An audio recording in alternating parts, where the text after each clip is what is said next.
Canal A. 2005. Hay otra nueva televisión.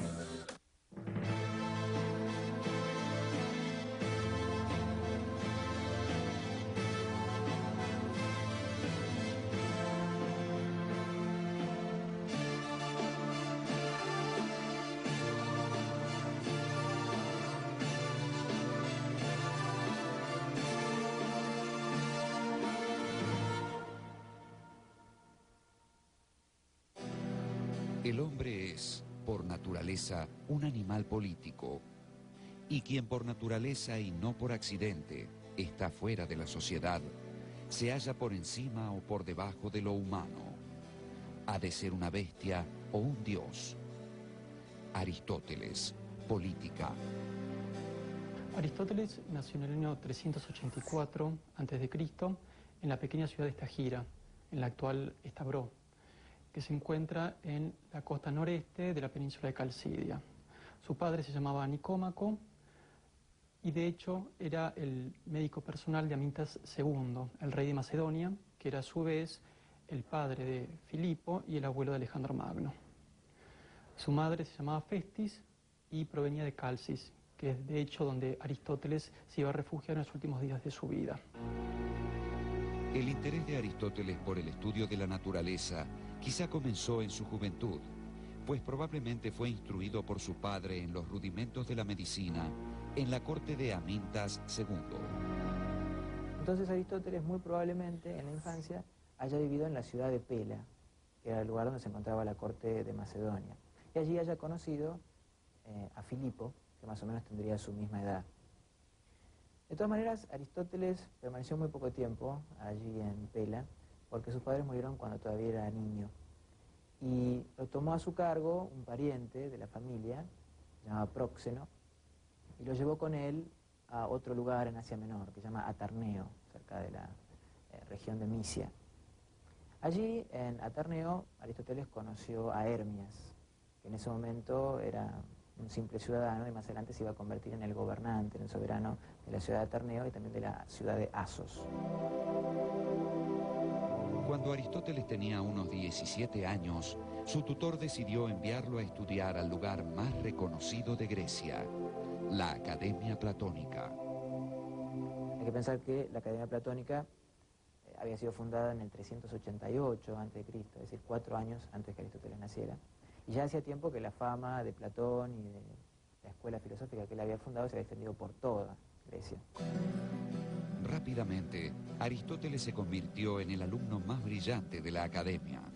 Platón comenzó a llamarlo el lector, por su afición a leer todo escrito que llegara a sus manos, y la mente, por su deslumbrante intelecto. En la academia, Aristóteles encontró, además, una muy importante cuestión filosófica que subyacía a la polémica entre Platón y los sofistas: la relación del lenguaje con la verdad. Sofista quiere decir sabio, pero a raíz de Platón y de las polémicas que hubo, esta palabra ha pasado a significar casi lo contrario, es decir, tergiversador, falaz. De cualquier manera, en este contexto Aristóteles recibe la enseñanza del idealismo de Platón, se incorpora a ella. La cuestión crucial en el campo de las ideas está en decidir si con el lenguaje humano se puede llegar a obtener una verdad constante, inmutable, o si el lenguaje humano produce solamente convenciones. En los 20 años de su permanencia en la academia, Aristóteles adhirió a la solución de Platón. Más tarde, habría de criticar la teoría de las ideas y elaborar una entera reformulación del problema. De todos modos, mientras Platón vivió, Aristóteles se mantuvo fiel a sus enseñanzas. Luego, irá desarrollando su propia filosofía, crítica respecto del platonismo, pero siempre cercana a él. Otra crítica importante que le hace Aristóteles a Platón aparte de la innecesaria duplicación de la realidad, es el tema de la participación. Según la teoría de las ideas, las cosas sensibles son en la medida en que participan de una idea. Pero Aristóteles dice en la metafísica que la noción de participación es una metáfora vacía, que no explica nada. No se entiende de qué manera las ideas pueden ser causa, ¿sí?, respecto de las cosas.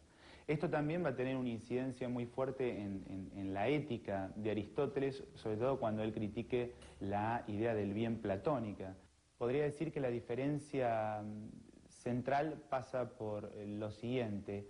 Tanto Platón como Aristóteles creen que hay algo que es la forma, la esencia de las cosas, los dos apuntan a eso y creen que la filosofía tiene que apuntar a eso, pero la diferencia es que Platón pone esa esencia en un ámbito trascendente y Aristóteles la ubica en un plano inmanente. La diferencia entre la filosofía de Aristóteles y la de su maestro no se definiría hasta después de la muerte de Platón. Cuando Platón muere, Aristóteles decide retirarse de Atenas, probablemente por dos motivos. Por un lado, por cuestiones políticas. Ya en esta época había conflictos entre Atenas y Macedonia. Y por otro lado, por cuestiones filosóficas. Cuando Platón muere, o antes de morir, decide dejarle la conducción de la academia a su sobrino Espeusipo, que justamente representaba una de las tendencias de la filosofía platónica que a Aristóteles menos le agradaban.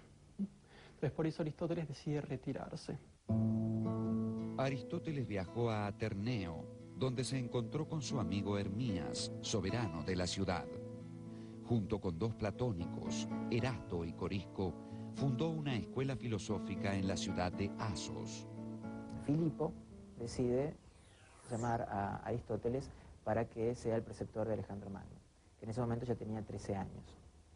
Entonces Aristóteles decidió viajar y aceptar la invitación de Filipo, y poco tiempo después de que se fue, Hermias cayó en poder de los persas y lo torturaron para que él revelara secretos que sabía de la invasión que estaba preparando Filipo de Persia.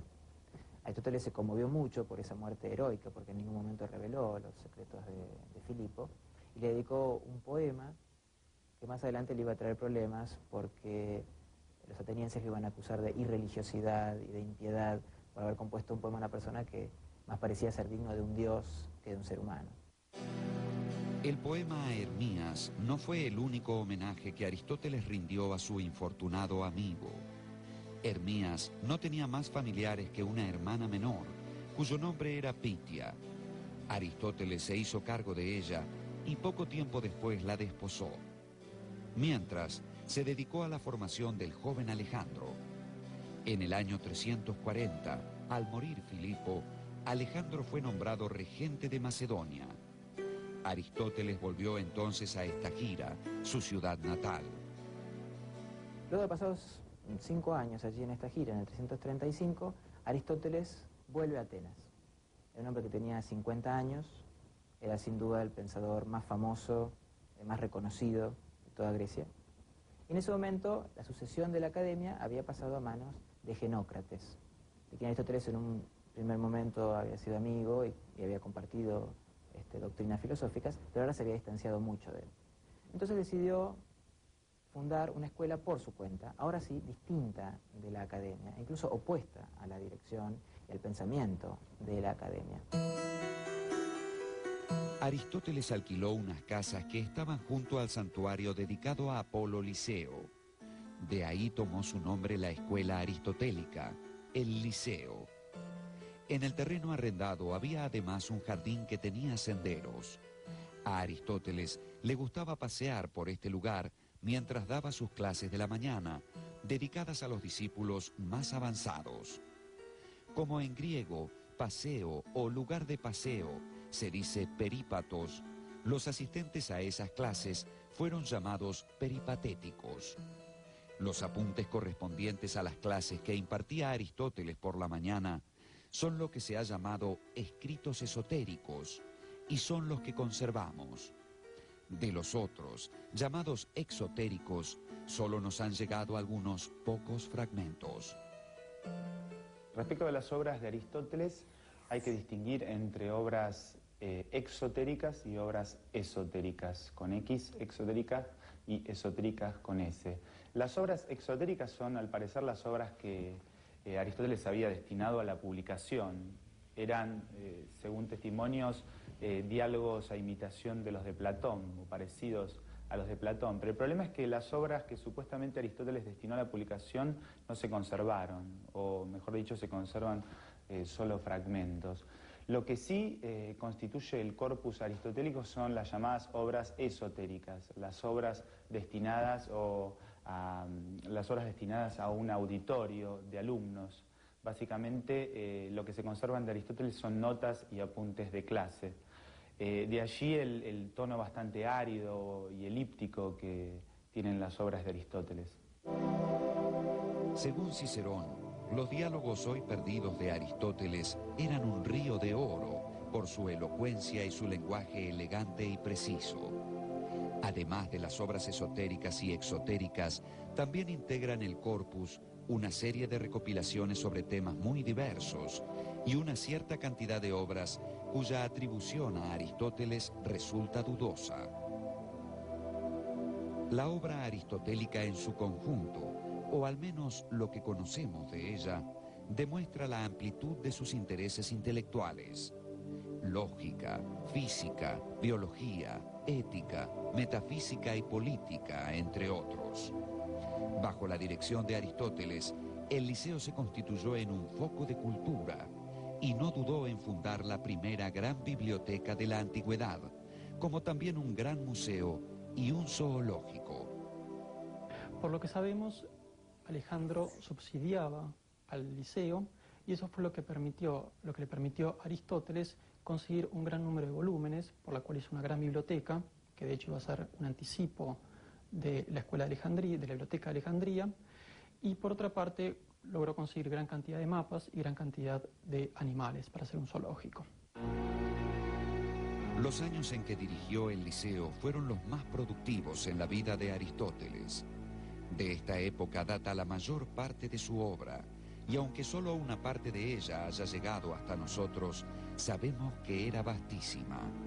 Los escritos conservados llenaron 106 rollos de papiro de los 550 que, según el catálogo alejandrino, ocupaba antiguamente su producción escrita total. Los escritos conservados alcanzaron para fundar el pensamiento científico del helenismo y a través suyo de los futuros mundos árabe y europeo. Hay una paradoja en Aristóteles. Es un científico que comete grandes errores. Se podrían mencionar muchos. En medicina, por ejemplo, obstinadamente sostiene que el centro de la organización fisiológica es el corazón y no el cerebro. Y así podríamos agregar muchísimos otros errores. Sin embargo, Aristóteles sobrevive y pervive todavía porque tiene un método y una forma de ver las cosas con una impresionante capacidad de reelaboración. Aristóteles acomete de alguna manera la primera sistematización o clasificación de las ciencias en la metafísica. Allí divide a la ciencia o el pensar discursivo en tres clases. Estarían las ciencias productivas, las ciencias prácticas y las ciencias teóricas. Las ciencias productivas apuntan a la producción de objetos bellos y útiles. Las ciencias prácticas se ocupan de la acción y ahí encontraríamos a la ética y a la política. Y las ciencias teóricas, que se ocupan del conocimiento por el conocimiento mismo, en esas ciencias teóricas Aristóteles ubica a la física, ubica a la matemática y ubica a la teología o filosofía primera o lo que se debe llamar metafísica como ciencia suprema, ¿sí? En la medida en que tiene como objeto esas realidades inmateriales e inmóviles que son lo divino, ¿no? O que implican lo divino. El ser humano, Aristóteles lo definía así, es un animal racional. Entonces, nuestro conocimiento primero parte de los sentidos, de la experiencia. Y una vez que hemos captado nuestro conocimiento sensible, nuestra inteligencia puede realizar una labor de abstracción desde esos datos sensibles. Entonces, la mejor manera de comprender el pensamiento de Aristóteles es partir justamente de la concepción que él tenía acerca de lo natural, acerca de lo físico. Desde allí uno se puede elevar a la consideración sobre las otras disciplinas, la filosofía primera, la psicología, etc.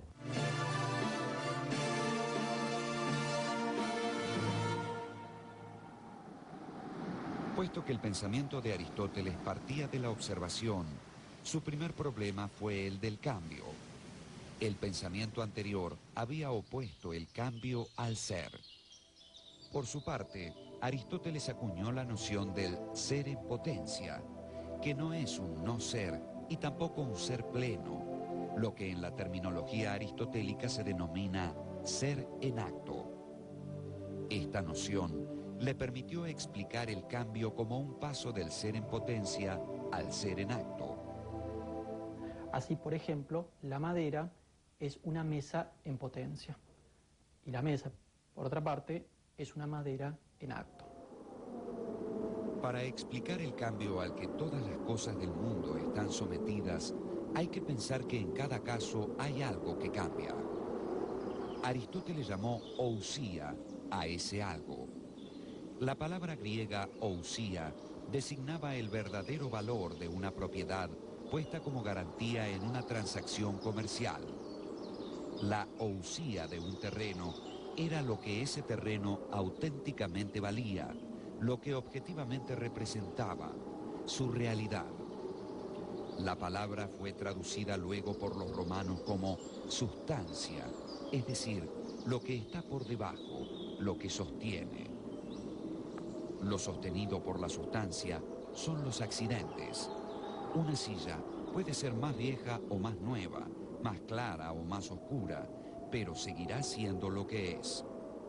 Podemos hablar de la realidad o del ser en sentido categorial, y ahí aparecen las 10 famosas categorías de Aristóteles, que son los predicados más generales para hablar acerca de la realidad, ¿sí? Son de alguna manera la constante, ¿sí? O las constantes a partir de las cuales se llenan los distintos accidentes. En cuanto al cambio, Aristóteles propuso 2 causas intrínsecas y 2 extrínsecas. Esas 4 causas serían las necesarias para explicar todo cambio. Aristóteles considera que solo los compuestos de materia y forma pueden cambiar, porque para Aristóteles es la materia lo que implica la potencialidad. A su vez, Aristóteles reconoce 4 tipos de cambio. Los cambios se refieren a las distintas categorías. En primer lugar, tenemos el cambio de la sustancia. A este cambio Aristóteles lo llama respectivamente generación y corrupción. El cambio aplicado a la categoría de cualidad se llama alteración. El cambio aplicado a la categoría de cantidad se llama aumento y disminución. El cambio aplicado a la categoría de lugar es la traslación o el movimiento propiamente dicho. Aristóteles considera que la materia y la forma son las causas intrínsecas del cambio. Pero aparte de las causas intrínsecas del cambio, se encuentran las causas extrínsecas, que son la causa eficiente o agente y la causa final. Volviendo al ejemplo de la madera y la mesa, para Aristóteles el carpintero es la causa eficiente, es el que hace que esa madera se transforme en la mesa. Y la causa final es aquello para lo cual es hecho el objeto. En el caso de la mesa, apoyar un libro sobre ella, por ejemplo. Aristóteles llega a mostrar así que el movimiento no es algo que excluya al ser, sino que por el contrario lo supone. Esa doctrina de Aristóteles, expresada así en términos de acto y potencia, es muy importante porque él de ella va a sacar conclusiones muy elevadas. Por ejemplo, a partir de esa doctrina sobre el acto y la potencia y el movimiento, va a explicar la existencia de Dios, que Aristóteles llamaba el primer motor inmóvil. Dios como acto puro, primer motor que mueve sin distancia a todo lo demás, plenitud sin carencia alguna. Aristóteles lo definía como vida feliz y perfecta, goce infinito, pensar que se piensa a sí mismo. El hombre puede tener solo un atisbo de esa plenitud gozosa en la medida en que participa de la inteligencia contemplativa. Aristóteles señala al principio de la metafísica que la sabiduría tiene que apuntar a lo más universal y al conocimiento de la divinidad. Además de su despliegue en la física, la lógica, la biología y la metafísica, el pensamiento de Aristóteles abordó los problemas éticos y políticos. En el campo de la ética, al considerar que se trataba de una ciencia práctica, se alejó radicalmente de la posición platónica. No se trata de ver en qué consiste la virtud al estilo socrático, qué es en sí la virtud, sino encontrar la manera de hacernos virtuosos. O sea, es muy importante el tema del hábito, el tema de la práctica, formar el carácter, el ethos a partir del hábito. En cuanto a la política, Aristóteles entendió que era la continuación y culminación de la ética. No intentó proponer algún tipo de gobierno ideal. No se trataba de hablar de la ciudad perfecta, sino de la mejor ciudad posible. Para ello, partió de la convicción de que el hombre es naturalmente un ser social o político que necesita de los otros y que establece con los otros tensiones y acuerdos, conflictos y equilibrios. Toda forma de gobierno, según esto, es inestable y sujeta a cambios. Para Aristóteles, la política es el prototipo de toda capacidad humana y su objetivo es la vida feliz y digna de los ciudadanos. Los sofistas predicaban que los principios de la vida social son meramente convencionales y contrarios a la naturaleza. Aristóteles sostuvo, en cambio, que el hombre está, por su propia naturaleza, destinado a vivir con otros hombres en el ámbito de la polis. Los sofistas afirmaban también que el Estado surge artificialmente de un contrato que restringe la libertad de cada uno en defensa de sus intereses mutuos. Pero Aristóteles mostró que nadie es libre ni plenamente humano fuera de la comunidad política y que ella no se organiza solo en torno de necesidades comunes, sino también por objetivos compartidos entre sus integrantes.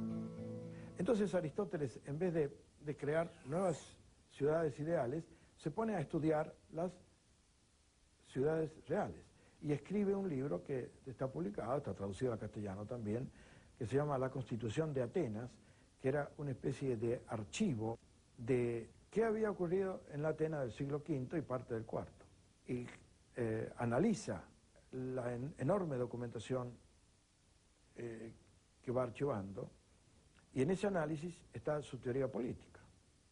La teoría del equilibrio entre las fuerzas, la teoría del equilibrio entre la posesión económica de los ciudadanos, la teoría de la relación entre monarquía, aristocracia y democracia, donde no aparece un programa absoluto, es decir, ideal.